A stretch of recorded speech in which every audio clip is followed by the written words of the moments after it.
Do we all go crazy when we join the mob, or does crowdsourcing problems generate solutions no one person could have found on their own? I'm Amelia Speaks, and today we're comparing the madness of crowds versus the wisdom of crowds. Let's go back to 1841. A Scottish journalist named Charles Mackay looked at humanity and decided to write a massive 3-volume roast.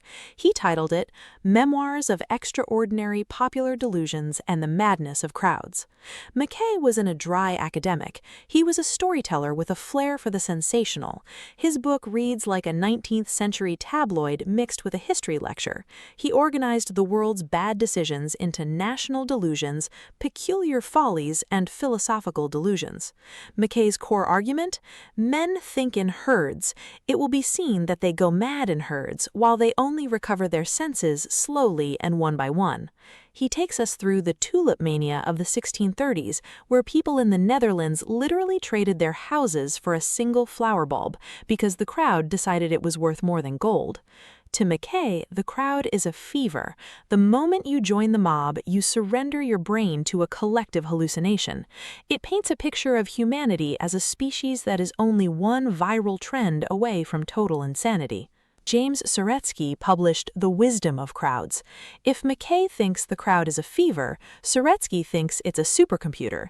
He famously illustrates this with a story from 1906. 800 people at a country fair guessed the weight of an ox individually. The guesses were a mess, but the average of all those guesses?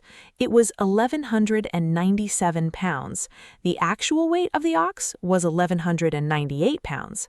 The crowd was more accurate than any single expert on the fairgrounds. But there's a catch. The difference between a wise crowd and a mad crowd is independence.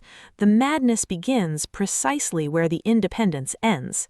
In our current world of 2026, this distinction is a matter of survival. Modern social media is essentially a madness machine. We aren't 800 people at a fair guessing the weight of an ox anymore. We're 800 million people in a digital coliseum waiting to see if we should give a thumbs up or a thumbs down.